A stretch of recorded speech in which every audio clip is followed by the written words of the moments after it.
Hello students, welcome back to my YouTube channel. ನಾನು ನಿಮಗೆ ಇವತ್ತಿನ ವಿಡಿಯೋದಲ್ಲಿ ಫಿನಾನ್ಷಿಯಲ್ ಅಕೌಂಟಿಂಗ್ ಸಬ್ಜೆಕ್ಟ್ನಲ್ಲಿ ಕನ್ಸೈನ್ಮೆಂಟ್ ಚಾಪ್ಟರ್ನಲ್ಲಿ ಕನ್ಸೈನ್ಮೆಂಟ್ ಅಕೌಂಟನ್ನು ಹೇಗೆ ಪ್ರಿಪೇರ್ ಮಾಡಬೇಕು ಅಂತ ತಿಳಿಸ್ತಾ ಇದ್ದೀನಿ. ಪ್ರಾಬ್ಲಮಿಗೆ ಹೋಗೋದಕ್ಕಿಂತ ಮುಂಚೆ ಕೆಲವೊಂದು ಬೇಸಿಕ್ ಥಿಯರಿ ಕಾನ್ಸೆಪ್ಟ್ಸ್ ನಿಮಗೆ ಗೊತ್ತಿರಬೇಕು. ಕನ್ಸೈನ್ಮೆಂಟ್ ಅಂದರೆ ಏನು, ಕನ್ಸೈನರ್ ಅಂದರೆ ಯಾರು, ಕನ್ಸೈನಿ ಅಂದರೆ ಯಾರು, ಇವೆಲ್ಲ ಗೊತ್ತಿದ್ದರೆ ಪ್ರಾಬ್ಲಮ್ ಮಾಡಲಿಕ್ಕೆ ಈಸಿ ಆಗುತ್ತೆ. ನೋಡಿ, ಎಲ್ಲ ಬಿಸ್ನೆಸ್ ಆರ್ಗನೈಸೇಷನ್ ಅವರ ಮುಖ್ಯ ಉದ್ದೇಶ ಏನಾಗಿರುತ್ತೆ ಅಂತಂದರೆ ಲಾಭ ಗಳಿಸೋದಾಗಿರುತ್ತೆ. ಪ್ರಾಫಿಟ್ ಅರ್ನಿಂಗ್ಗೆ ಮೇನ್ ಆಬ್ಜೆಕ್ಟಿವ್ ಆಗಿರುತ್ತೆ. ಹಾಗೆಯೇ ಜೊತೆಗೆ ತಮ್ಮ ಬಿಸ್ನೆಸ್ಸನ್ನು ಎಕ್ಸ್ಪ್ಯಾಂಡ್ ಮಾಡೋದು ಇನ್ನೊಂದು ಆಬ್ಜೆಕ್ಟಿವ್ ಆಗಿರುತ್ತೆ. ಫಾರ್ ಎಕ್ಸಾಂಪಲ್, ನಂದು ಶೃಂಗೇರಿಯಲ್ಲಿ ಒಂದು ಬಟ್ಟೆ ಅಂಗಡಿ ಇದೆ ಅಂತ ಅಂದ್ಕೊಳ್ಳೋಣ. ನಮ್ಮ ಅಂಗಡಿಲಿ ತುಂಬ ಚೆನ್ನಾಗಿ ವ್ಯಾಪಾರ ಆಗ್ತಾ ಇದೆ, ನಮ್ಮ ಅಂಗಡಿಯ ಬಟ್ಟೆಗೆ ತುಂಬ ಡಿಮ್ಯಾಂಡ್ ಇದೆ ಅಂತಂದರೆ ನನ್ನ ನೆಕ್ಸ್ಟ್ ಸ್ಟೆಪ್ ಏನಾಗಿರುತ್ತೆ, ನಮ್ಮ ಬಿಸ್ನೆಸ್ಸನ್ನು ಎಕ್ಸ್ಪ್ಯಾಂಡ್ ಮಾಡೋದಾಗಿರುತ್ತೆ. ನಮ್ಮ ಡಿಸ್ಟ್ರಿಕ್ಟ್ ಹೆಡ್ ಕ್ವಾರ್ಟರ್ಸ್ ಚಿಕ್ಕಮಗಳೂರಲ್ಲಿ ಇನ್ನೊಂದು ಅಂಗಡಿ ಮಾಡ್ತಾ ಇದ್ದೀನಿ. ಅಲ್ಲಿ ಒಬ್ಬ ಏಜೆಂಟನ್ನು ಇಟ್ಕೊಂಡು ಅವನ ಮುಖಾಂತರ ಚಿಕ್ಕಮಗಳೂರಲ್ಲಿ ವ್ಯಾಪಾರ ಮಾಡ್ತಾ ಇದ್ರೆ ಅದಕ್ಕೆ ಕನ್ಸೈನ್ಮೆಂಟ್ ಅಂತ ಅಂತೀವಿ. The process of selling the goods through the agent ಮುಖಾಂತರ ನಾವು ಗೂಡ್ಸನ್ನು ಸೇಲ್ ಮಾಡ್ತಾ ಇದ್ರೆ ಅದಕ್ಕೆ ನಾವು ಕನ್ಸೈನ್ಮೆಂಟ್ ಅಂತ ಅಂತೀವಿ. ಇಲ್ಲಿ ಎರಡು ಪಾರ್ಟಿ ಬರ್ತಾರೆ, ಒಬ್ಬ ಕನ್ಸೈನರ್, ಇನ್ನೊಬ್ಬ ಕನ್ಸೈನಿ. ಕನ್ಸೈನರ್ ಅಂತಂದರೆ ಓನರ್, ಯಾರು ಗೂಡ್ಸನ್ನು ಸೇಲ್ ಮಾಡಲಿಕ್ಕೆ ಕಳಿಸ್ತಾನೋ ಅವನಿಗೆ ನಾವು ಕನ್ಸೈನರ್ ಅಂತ ಅಂತೀವಿ. ಯಾರು ಗೂಡ್ಸನ್ನು ಸೇಲ್ ಮಾಡಿ ಓನರಿಗೆ ದುಡ್ಡು ಕೊಡ್ತಾನೋ ಅವನು ಏಜೆಂಟ್ ಆಗಿರ್ತಾನೆ, ಅವನನ್ನು ನಾವು ಕನ್ಸೈನಿ ಅಂತ ಅಂತೀವಿ. ಸೊ ನಿಮಗೆ ಈ ಚಾಪ್ಟರ್ನಲ್ಲಿ ಎರಡು ಅಕೌಂಟನ್ನು ಮಾಡಲಿಕ್ಕೆ ಹೇಳ್ತಾರೆ, ಒಂದು ಕನ್ಸೈನ್ಮೆಂಟ್ ಅಕೌಂಟ್, ಇನ್ನೊಂದು ಕನ್ಸೈನಿ ಅಕೌಂಟ್. ತುಂಬಾ ಈಸಿ ಕನ್ಸೈನ್ಮೆಂಟ್ ಅಕೌಂಟ್ ಮಾಡೋದು. ನಿಮಗೆ ಫಾರ್ಮೇಟ್ ನೋಡಿದ್ರೆ ಏನೋ ಕಷ್ಟ ಅಂತ ಅನಿಸುತ್ತೆ, ಬಟ್ ತುಂಬಾ ಈಸಿ. ಕನ್ಸೈನ್ಮೆಂಟ್ ಅಕೌಂಟ್ ಹೇಗೆ ಅಂತಂದರೆ ಎಕ್ಸ್ಪೆನ್ಸಸ್ ಎಲ್ಲದನ್ನು ಡೆಬಿಟ್ ಸೈಡಿಗೆ ಬರೀಬೇಕು, ಇನ್ಕಮನ್ನು ಕ್ರೆಡಿಟ್ ಸೈಡಿಗೆ ಬರೀಬೇಕು. ಇಲ್ಲಿರೋ ಎಂಟ್ರೀಸ್ ಎಲ್ಲ ಏನು, ಪ್ರಾಬ್ಲಮನ್ನು ಹೇಗೆ ಮಾಡಬೇಕು ಅಂತ ನಾನು ಇಲ್ಲೊಂದು ಕ್ವಶನ್ ಹೇಳಿಕೊಂಡು ನಾನು ನಿಮಗೆ ಆ ಫಾರ್ಮೇಟನ್ನು ಎಕ್ಸ್ಪ್ಲೈನ್ ಮಾಡ್ತೀನಿ.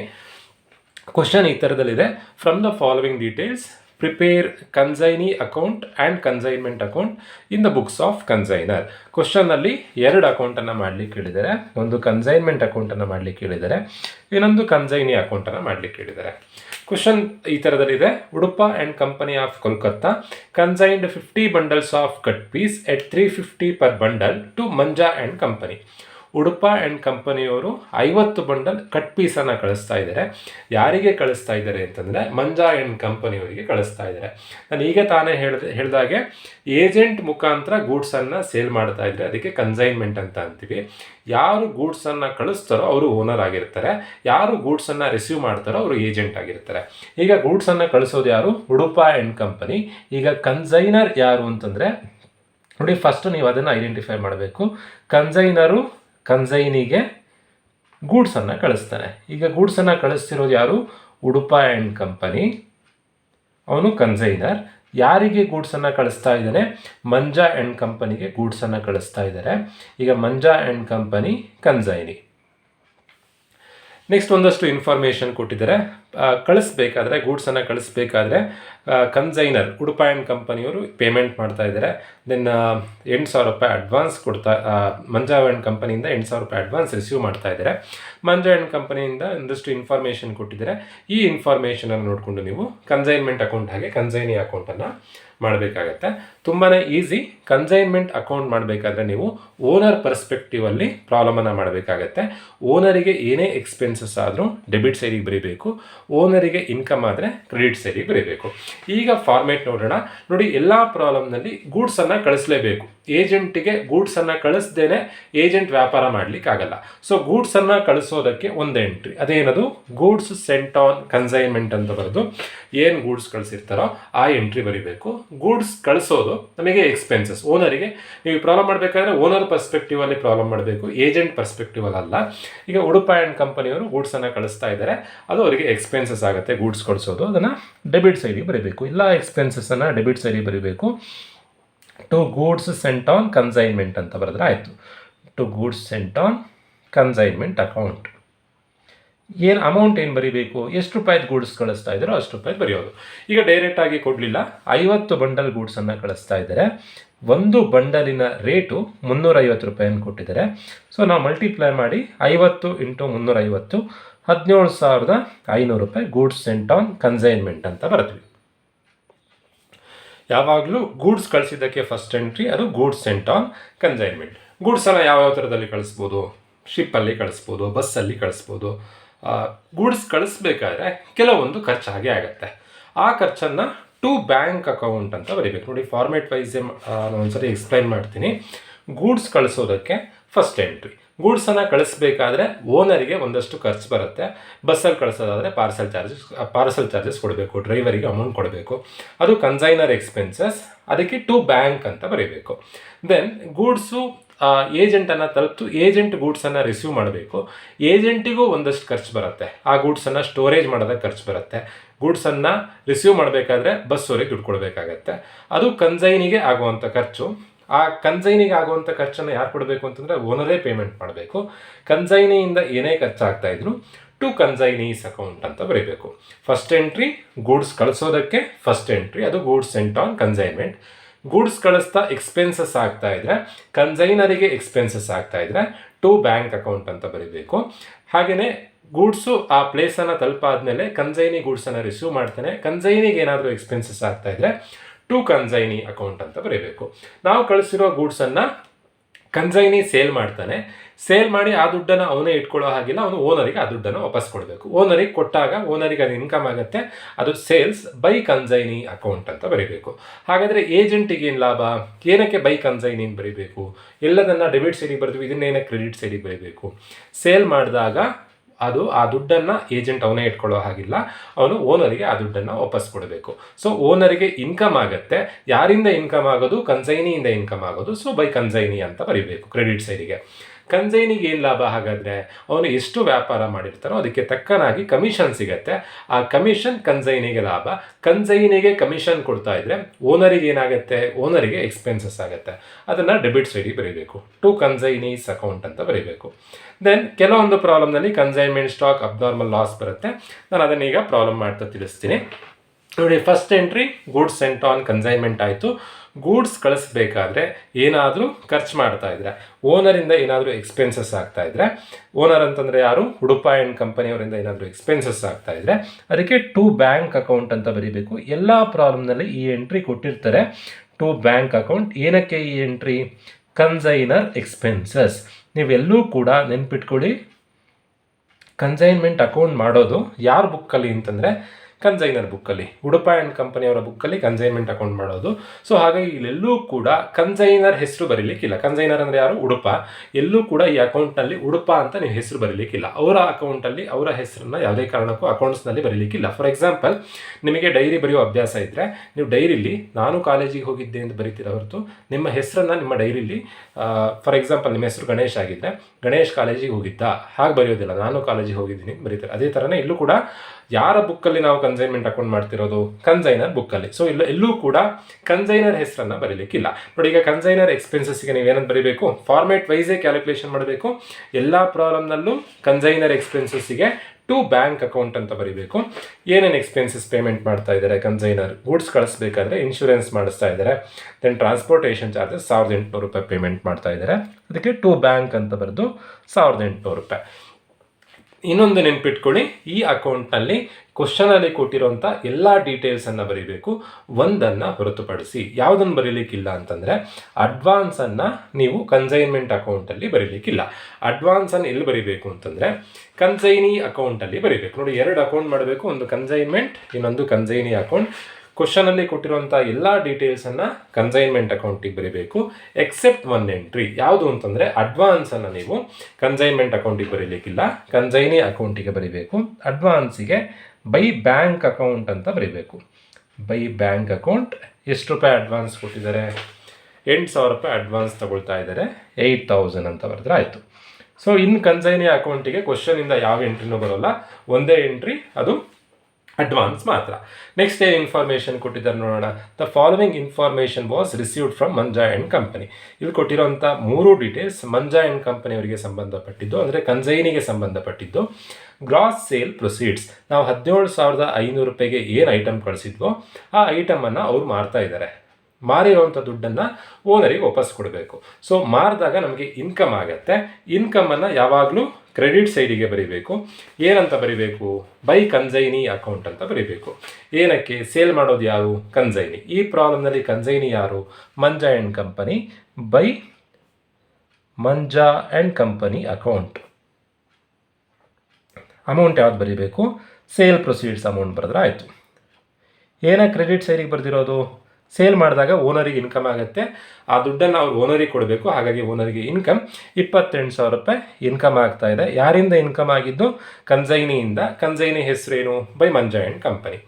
ನೆಕ್ಸ್ಟ್ ಎಂಟ್ರಿ, ಕನ್ಸೈನಿಗೆ ಏನಾದರೂ ಎಕ್ಸ್ಪೆನ್ಸಸ್ ಆಗ್ತಾ ಇದ್ರೆ ಆ ಎಕ್ಸ್ಪೆನ್ಸಸ್ಸನ್ನು ಓನರೇ ಬೇರ್ ಮಾಡಬೇಕಾಗತ್ತೆ. ನೋಡಿ, ಸ್ಟೋರೇಜ್ ಎಕ್ಸ್ಪೆನ್ಸಸ್, ನಾವು ಕಳಿಸಿರುವಂಥ ಐಟಮನ್ನು ಕನ್ಸೈನಿ ಸ್ಟೋರ್ ಮಾಡ್ತಾ ಇದ್ದಾನೆ. ಸ್ಟೋರ್ ಮಾಡೋದಕ್ಕೆ 900 ರೂಪಾಯಿ ಖರ್ಚಾಗ್ತಾ ಇದೆ. ಬಟ್ ಕನ್ಸೈನಿ ನಮ್ಮ ಏಜೆಂಟ್ ಅವನ ಕೈಯಿಂದ ಒಂದು ದುಡ್ಡು ಹಾಕ್ತಾನಾ? ಇಲ್ಲ, ನಾವು ಆ್ಯಸ್ ಎ ಓನರ್ ಆಗಿ ಕನ್ಸೈನಿಗೆ ದುಡ್ಡು ಕೊಡಬೇಕು. ಸೊ ಸ್ಟೋರೇಜ್ ಎಕ್ಸ್ಪೆನ್ಸಸ್ ನಮಗೆ ಎಕ್ಸ್ಪೆನ್ಸಸ್ ಆಗುತ್ತೆ. ಯಾರಿಂದ ಆಗುವಂಥ ಎಕ್ಸ್ಪೆನ್ಸಸ್? ಇಲ್ಲಿ ಕೊಟ್ಟಿರುವಂಥ ಎಲ್ಲ ಇನ್ಫಾರ್ಮೇಷನ್ ಮಂಜಾ ಆ್ಯಂಡ್ ಕಂಪನಿಯಿಂದ ಆಗ್ತಿರೋವಂಥದ್ದು. So to Manja and company. Consignee ಎಕ್ಸ್ಪೆನ್ಸಸ್ಸಿಗೆ ಅವ್ರ ಹೆಸರು ಬರೀಬೇಕು. ಕನ್ಸೈನರ್ನ ಎಕ್ಸ್ಪೆನ್ಸಸ್ಸಿಗೆ ಟು ಬ್ಯಾಂಕ್ ಅಂತ ಬರೀಬೇಕು. ಇಲ್ಲಿ ವಿತಿನ್ ಬ್ರಾಕೆಟ್ನಲ್ಲಿ ನಾನಲ್ಲಿ ಕನ್ಸೈನಿ ಎಕ್ಸ್ಪೆನ್ಸಸ್ ಅಂತ ಬರ್ಕೊಳ್ತಾ ಇದ್ದೀನಿ. ಎಷ್ಟು ಅಮೌಂಟ್ ಕೊಟ್ಟಿದ್ದಾರೆ? 900 ರೂಪಾಯಿ ಅಮೌಂಟ್ ಕೊಟ್ಟಿದ್ದಾರೆ. ಸ್ಟೋರೇಜ್ ಮಾಡಲಿಕ್ಕೆ 900 ರೂಪಾಯಿ ಖರ್ಚು ಮಾಡ್ತಾ ಇದ್ದಾರೆ. ದೆನ್ ಅವ್ರಿಗೇನು ಲಾಭ? ಏಜೆಂಟಿಗೆ ಏನು ಲಾಭ? ಏನು ವ್ಯಾಪಾರ ಮಾಡ್ತಾರೋ ಅವರಿಗೆ ನಾವು ಕಮಿಷನ್ ಕೊಡಬೇಕು. ಎಷ್ಟು ಸೇಲ್ ಮಾಡಿರ್ತಾರೋ ಅದಕ್ಕೆ ತಕ್ಕನಾಗಿ ಕಮಿಷನ್ ಕೊಡಬೇಕು. ನಾವು ಕಮಿಷನ್ ಕೊಟ್ಟರೆ ಏಜೆಂಟಿಗೆ ಇನ್ಕಮ್ಮೆ. ಬಟ್ ನಾವು ಈ ಪ್ರಾಬ್ಲಮ್ ಮಾಡ್ತಿರೋದು ಓನರ್ ಪರ್ಸ್ಪೆಕ್ಟಿವಲ್ಲಿ. ಸೊ ಓನರು ಏಜೆಂಟಿಗೆ ಕಮಿಷನ್ ಕೊಟ್ಟಾಗ ಓನರಿಗೆ ಎಕ್ಸ್ಪೆನ್ಸಸ್ ಆಗುತ್ತೆ. ಸೊ ಹಾಗಾಗಿ ಡೆಬಿಟ್ ಸೈಡಿಗೆ ಬರೀಬೇಕು. ಏನಂತ ಬರೀಬೇಕು? ಯಾರಿಗೆ ಕೊಡೋದು ಕಮಿಷನ್? ಕನ್ಸೈನಿಗೆ. ಕನ್ಸೈನಿ ಹೆಸರನ್ನು ಬರೀಬೇಕು. To Manja and company. Manja and company account within ಬ್ರಾಕೆಟ್ನಲ್ಲಿ ಕಮಿಷನ್. ನೋಡಿ, ಕಮಿಷನನ್ನು ಕೆಲವೊಂದು ಪ್ರಾಬ್ಲಮ್ನಲ್ಲಿ ಪರ್ಸಂಟೇಜ್ ಕೊಟ್ಟಿರ್ತಾರೆ, ಕೆಲವೊಂದು ಪ್ರಾಬ್ಲಮಲ್ಲಿ ಅಮೌಂಟನ್ನು ಡೈರೆಕ್ಟಾಗಿ ಕೊಡ್ತಾರೆ. ಈಗ ಡೈರೆಕ್ಟಾಗಿ 1000 ಕೊಟ್ಟಿದ್ದಾರೆ. ಒಂದು ವೇಳೆ ಪರ್ಸಂಟೇಜ್ ಏನಾದರೂ ಕೊಟ್ಟಿದ್ದರೆ ಸೇಲ್ಸ್ ಮೇಲೆ, ಸೇಲ್ ಪ್ರೊಸೀಡ್ಸ್ ಏನು ಅಮೌಂಟ್ ಇದೆಯೋ ಅದಕ್ಕೆ ಪರ್ಸಂಟೇಜನ್ನು ಮಲ್ಟಿಪ್ಲೈ ಮಾಡಿ ಬರೆದ್ರೆ ಆಯಿತು. ಈಗ ಯಾವುದೇ ಥರ ಪರ್ಸಂಟೇಜ್ ಕೊಡಲಿಲ್ಲ, ಅಮೌಂಟನ್ನು ಡೈರೆಕ್ಟಾಗಿ ಕೊಟ್ಟಿದ್ದಾರೆ. ನೋಡಿ, ಇಷ್ಟು ಎಂಟ್ರಿ. ಈಗೇನು ನಾನು 1 2 3 4 5 ಬ್ಯಾಲೆನ್ಸಿಗೆ ಪ್ರಾಫಿಟ್ ಆ್ಯಂಡ್ ಲಾಸ್ ಅಂತ ಬರೀಬೇಕು. 6 ಎಂಟ್ರಿ ಎಲ್ಲ ಪ್ರಾಬ್ಲಮ್ನಲ್ಲಿ ಬಂದೇ ಬರುತ್ತೆ. 6 ಎಂಟ್ರಿ ಯಾವ್ದು? ಗೂಡ್ಸ್ ಕಳಿಸೋದಕ್ಕೆ goods send on consignment. Consignor expenses, ಯಾವಾಗಲೂ ಕನ್ಸೈನರ್ ಗೂಡ್ಸ್ ಕಳಿಸ್ಬೇಕಾದ್ರೆ ಎಕ್ಸ್ಪೆನ್ಸಸ್ಸನ್ನು ಪೇಮೆಂಟ್ ಮಾಡ್ತಾ ಇರ್ತಾರೆ, ಅದಕ್ಕೆ to bank account.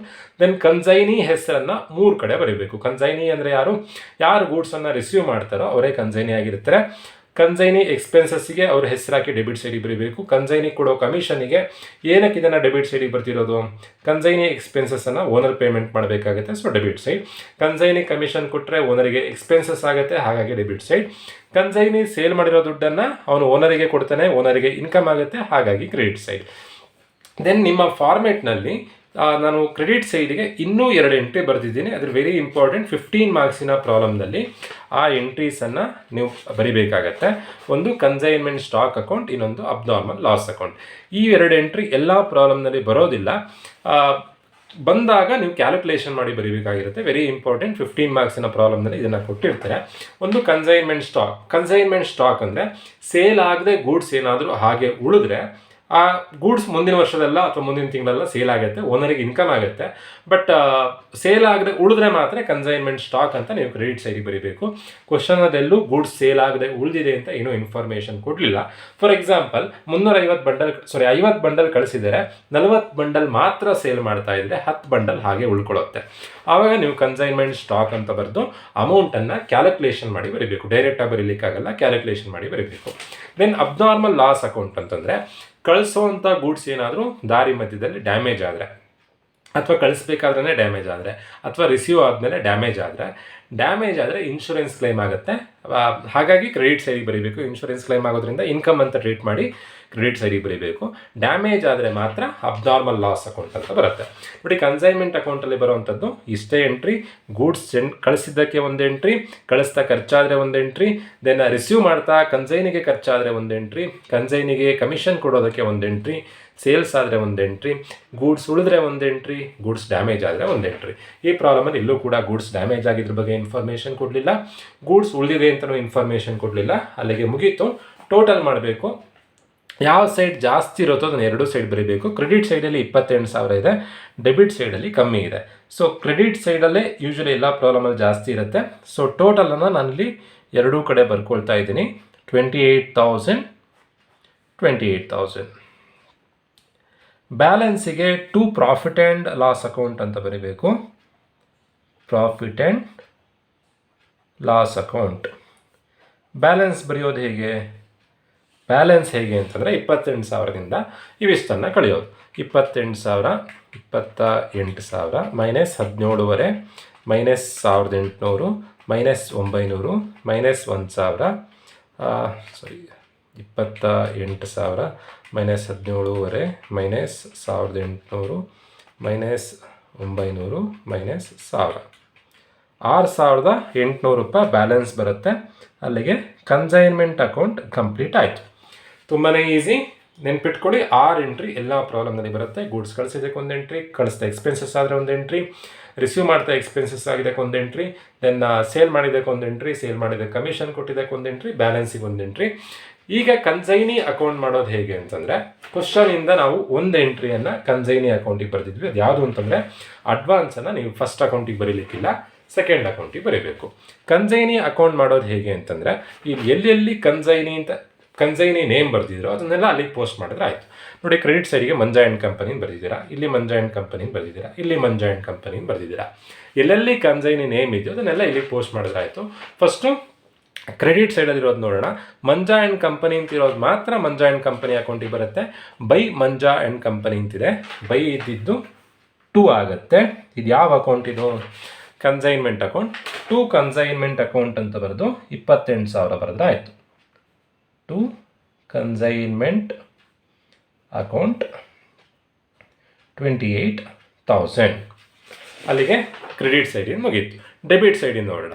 2 Manja and company ಅಂತಿದೆ. ನೋಡಿ, ಕ್ರೆಡಿಟಲ್ಲಿರೋದನ್ನು ಡೆಬಿಟಿಗೆ ಬರೀಬೇಕು, ಡೆಬಿಟಲ್ಲಿರೋದನ್ನು ಕ್ರೆಡಿಟಿಗೆ ಬರೀಬೇಕು. 2 ಮಂಜಾ ಆ್ಯಂಡ್ ಕಂಪನಿ ಅಂತ 2 ಟೈಮ್ಸ್ ಇದೆ. ನಾವಿಲ್ಲಿ ಬೈ ಮಂಜಾ ಆ್ಯಂಡ್ ಕಂಪನಿಯಲ್ಲಿ ಮಂಜಾ ಆ್ಯಂಡ್ ಕಂಪನಿನ ಬರೀಲಿಕ್ಕಿಲ್ಲ. ಈ ಎಂಟ್ರಿ ಇರೋದು ಯಾವ ಅಕೌಂಟ್ನಲ್ಲಿ? ಕನ್ಸೈನ್ಮೆಂಟ್ ಅಕೌಂಟ್ನಲ್ಲಿ. ಸೊ ಬೈ ಕನ್ಸೈನ್ಮೆಂಟ್ ಅಕೌಂಟ್ ಅಂತ ಬರೆದು ಎಷ್ಟು ಅಮೌಂಟ್ ಇದೆ ಇಲ್ಲಿ? 900 ರೂಪಾಯಿ ಇದೆ, ಅದನ್ನು ಬರೆಯೋದು. ಮತ್ತು ಅಗೇನ್ ಮಂಜಾ ಆ್ಯಂಡ್ ಕಂಪನಿ ಅಂತಿದೆ. 2 ಇದ್ದಿದ್ದು ಬೈ ಆಗುತ್ತೆ. ಆ ಎಂಟ್ರಿ ಇದ್ದಿದ್ದು ಯಾವ ಅಕೌಂಟ್ನಲ್ಲಿ? ಕನ್ಸೈನ್ಮೆಂಟ್ ಅಕೌಂಟಲ್ಲಿ. ಸೊ ಬೈ ಕನ್ಸೈನ್ಮೆಂಟ್ ಅಕೌಂಟ್ ಅಂತ ಬರೆದು ಅಲ್ಲಿರುವಂಥ ಅಮೌಂಟ್ ಎಷ್ಟು ಅಮೌಂಟ್ ಇದೆ? 1000 ಇದೆ, 1000 ಬರೆಯೋದು. ಮುಗೀತು. ಇಷ್ಟ, ಇನ್ಯಾವ ಎಂಟ್ರಿನೂ ಬರೋಲ್ಲ. ಇಲ್ಲಿ ಎಲ್ಲೆಲ್ಲಿ ಕನ್ಸೈನಿ ಅಂತ ಹೆಸರಿರುತ್ತೋ ಅದನ್ನು ಮಾತ್ರ ನೀವು ಕನ್ಸೈನಿ ಅಕೌಂಟಿಗೆ ಪೋಸ್ಟ್ ಮಾಡಬೇಕು. 3 ಕಡೆ ಹೆಸರಿತ್ತು, 3 ಎಂಟ್ರಿ ಬರೆದ್ರಿ, ಮುಗೀತು. ಅಡ್ವಾನ್ಸನ್ನು ಫಸ್ಟ್ ಬರ್ಕೊಳ್ಬೇಕು, ಟೋಟಲ್ ಮಾಡೋದು, ಬ್ಯಾಲೆನ್ಸ್ ಮಾಡೋದು. ಟೋಟಲ್ ಮಾಡಿದಾಗ ಡೆಬಿಟ್ ಸೈಡ್ನಲ್ಲಿ 28,000 ಇದೆ, ಕ್ರೆಡಿಟ್ ಸೈಡಲ್ಲಿ ಕಮ್ಮಿ ಇದೆ. ಎಲ್ಲ ಪ್ರಾಬ್ಲಮಲ್ಲಿ ಬ್ಯಾಲೆನ್ಸ್ ಕ್ರೆಡಿಟ್ ಸೈಡಿಗೆ ಬರುತ್ತೆ. ಆ ಕ್ರೆಡಿಟ್ ಸೈಡ್ ಬ್ಯಾಲೆನ್ಸಿಗೆ ಬೈ ಬ್ಯಾಂಕ್ ಅಕೌಂಟ್ ಅಂತ ಬರೆದ್ರೆ ನಿಮ್ಮ ಸೊಲ್ಯೂಷನ್ ಮುಗೀತು. ಬ್ಯಾಲೆನ್ಸಿಂಗ್ ಫಿಗರ್ ಹೇಗೆ ಅಂತಂದರೆ, 28,000ದಿಂದ 28,000 -8,000 -1,900 18,100 ರೂಪಾಯಿ ಬ್ಯಾಲೆನ್ಸ್ ಬರುತ್ತೆ. ಇಷ್ಟು ಮಾಡಿದ್ರೆ ಕನ್ಸೈನ್ಮೆಂಟ್ ಅಕೌಂಟ್ ಆಯಿತು, ಕನ್ಸೈನಿ ಅಕೌಂಟು ಆಯಿತು. ಇಷ್ಟು ಮಾಡಿದ್ರೆ ನಿಮಗೆ ಎಕ್ಸಾಮ್ನಲ್ಲಿ 15 ಮಾರ್ಕ್ಸಿಗೆ ಕೇಳಿದ್ರೆ ಈಸಿಯಾಗಿ 15 ಮಾರ್ಕ್ಸ್ ನಿಮಗೆ ಏನು ಮಾಡ್ಕೊಳ್ಬೋದು. ಏನೋ ಗೊತ್ತಾಗಿಲ್ಲ ಅಂದರೆ ಈ ಫಾರ್ಮೇಟ್ ಬರೆದು, ನಾನು ಫಾರ್ಮೇಟ್ ಏನು ಹೇಳಿದ್ದೀನೋ ಆ ಫಾರ್ಮೇಟನ್ನು ನೀಟಾಗಿ ಬರೆದು ಗೊತ್ತಾದಷ್ಟು ಅಮೌಂಟ್ ಬರೆದಿಟ್ಟರು ಕೂಡ 15ಗೆ 8 ಮಾರ್ಕ್ಸ್ ಸಿಗುತ್ತೆ. ಈ ಫಾರ್ಮೇಟನ್ನು ನೀಟಾಗಿ ಕಲ್ತ್ಕೊಳ್ಳಿ. ಫಾರ್ಮೇಟ್ ವೈಸ್ ನೋಡಿ, ಈ ಫಾರ್ಮೇಟಲ್ಲಿ ಏನಿದೆಯೋ ಫಾರ್ಮೇಟ್ ವೈಸೇ ಕ್ಯಾಲ್ಕುಲೇಷನ್ ಮಾಡಿದ್ದೀವಿ. ಬಟ್ ಕನ್ಸೈನಿ ಅಕೌಂಟ್ ಅಂತ ಇಲ್ಲಿ ಬರೀಲಿಕ್ಕಿಲ್ಲ, ಕನ್ಸೈನಿಯ ಹೆಸರನ್ನು ಬರೀಬೇಕಾಗತ್ತೆ. ಕನ್ಸೈನಿ ಹೆಸರು ಯಾವುದು? Manja and company. ಇದನ್ನೇ ನೀವು ಜರ್ನಲ್ ಎಂಟ್ರಿ ಮಾಡಿ ಅಂತ ಕೊಟ್ಟರೆ, ಲಾಸ್ಟ್ ಇಯರ್ ನಿಮ್ಮ ಕ್ವಶನ್ ಪೇಪರ್ನಲ್ಲಿ 3 ಪ್ರಾಬ್ಲಮ್ಸ್ ಕೇಳಿದ್ದಾರೆ. 2026 ಕ್ವಶನ್ ಪೇಪರ್ ಗಮನಿಸಿದರೆ 3 ಪ್ರಾಬ್ಲಮ್ಸ್ ಇದೆ. 5 ಮಾರ್ಕ್ಸಿಗೆ ಒಂದು ಪ್ರಾಬ್ಲಮ್, 10 ಮಾರ್ಕ್ಸಿಗೆ ಒಂದು ಪ್ರಾಬ್ಲಮ್, 15 ಮಾರ್ಕ್ಸಿಗೆ ಒಂದು ಪ್ರಾಬ್ಲಮ್. ಟೋಟಲ್ ಆಗಿ 30 ಮಾರ್ಕ್ಸಿಗೆ ಲಾಸ್ಟ್ ಇಯರ್ ಕ್ವಶನ್ ಪೇಪರಲ್ಲಿ ಕೇಳಿದ್ದಾರೆ. ನೋಡಿ, ಇದನ್ನೇ ಜರ್ನಲ್ ಎಂಟ್ರಿ ಮಾಡಿ ಅಂತ ಕೊಟ್ಟರೆ ತುಂಬಾ easy. First entry, consignment account debtor to goods sent on consignment, narration being goods sent 17,500 ರೂಪಾಯಿ ಬರೆಯೋದು. ಫಸ್ಟ್ ಎಂಟ್ರಿ ಆಯಿತು. Second entry, consignment account debtor to bank account, second entry within ಬ್ರಾಕೆಟ್ನಲ್ಲಿ narration being consignor expenses paid. Third entry, consignment account debtor to Manja and company account. Fourth entry, consignment account debtor to Manja and company account. Fifth entry, consignment account debtor to profit and loss account. Sixth entry, consignment ಈಚೆ credit ಸೈಡಿಂದ ಬರೀಬೇಕಾದ್ರೆ first ಇದನ್ನು ಬರ್ಕೊಂಡು ಆಮೇಲೆ consignment ಅಕೌಂಟನ್ನು ಬರೀಬೇಕು. Manja and company account debtor to consignment account, sixth entry. Next ಇಲ್ಲಿ ಅಡ್ವಾನ್ಸನ್ನು ಇಲ್ಲಿ ಬರೆದಿರ್ತೀರಾ, ಬ್ಯಾಂಕ್ ಅಕೌಂಟ್ ಡೆಟಾರ್ ಟು ಅಥವಾ Manja and company bank account debtor to Manja and company account. So ಈ ಥರದಲ್ಲಿ ಬರೆದ್ರೆ ಜರ್ನಲ್ ಎಂಟ್ರಿ ಆಯಿತು. ಜರ್ನಲ್ ಎಂಟ್ರಿ ಕೊಟ್ಟರು ಇದೇ ಥರನೇ, ಲೆಡ್ಜರ್ ಅಕೌಂಟ್ ಕೊಟ್ಟರು ಇದೇ ಥರನೇ. ಸೊ ಈ ಫಾರ್ಮೇಟ್ ವೈಸೇ ನೀವು ಲೆಡ್ಜರ್ ಅಕೌಂಟು ಮಾಡಬೇಕಾಗತ್ತೆ, ಫಾರ್ಮೇಟ್ ವೈಸೇ ಜರ್ನಲ್ ಎಂಟ್ರಿನೂ ಮಾಡಬೇಕಾಗತ್ತೆ. ಈಗ ಈ ಕ್ವಶನಲ್ಲಿ ಕೇಳಿರುವಂಥದ್ದು ಜಸ್ಟ್ ಕನ್ಸೈನ್ಮೆಂಟ್ ಅಕೌಂಟ್ ಮಾಡಿ, ಕನ್ಸೈನಿ ಅಕೌಂಟ್ ಮಾಡಿ ಅಂತ ಎರಡನ್ನೂ ಮಾಡಿ ಆಯಿತು. ಅಲ್ಲಿಗೆ ಪ್ರಾಬ್ಲಮ್ ಕಂಪ್ಲೀಟ್ ಆಯಿತು. ಹೋಪ್ ಎಲ್ರಿಗೂ ವಿಡಿಯೋ ಅರ್ಥ ಆಗಿದೆ ಅಂತ ಅಂದ್ಕೊಳ್ತಾ ವಿಡಿಯೋ ಮುಗಿಸ್ತಾ ಇದ್ದೀನಿ. ಒಂದು ವೆರಿ ಇಂಪಾರ್ಟೆಂಟ್ ನೆನ್ಪಿಟ್ಕೊಳ್ಳಿ, ಎಲ್ಲೂ ಕೂಡ ಕನ್ಸೈನರ್ ಹೆಸರನ್ನು ನೀವು ಈ ಅಕೌಂಟಲ್ಲಿ ಬರೀಲಿಕ್ಕಿಲ್ಲ. ಹಾಗೆ ಎಲ್ಲೂ ಕೂಡ ಕನ್ಸೈನಿ ಅಂತ ನೀವೆಲ್ಲೂ ಬರೀಲಿಕ್ಕಿಲ್ಲ, ಕನ್ಸೈನಿ ಹೆಸರನ್ನು ಬರೀಬೇಕು. ಇಷ್ಟನ್ನು ನೆನ್ಪಿಟ್ಕೊಂಡ್ರೆ ಈಸಿಯಾಗಿ ನೀವು ಪ್ರಾಬ್ಲಮ್ ಮಾಡ್ಬೋದು. ಹೋಪ್ ವಿಡಿಯೋ ಅರ್ಥ ಆಗಿದೆ ಅಂತ ಅಂದ್ಕೊಳ್ತಾ ವಿಡಿಯೋ ಮುಗಿಸ್ತಾ ಇದ್ದೀನಿ. Thank you.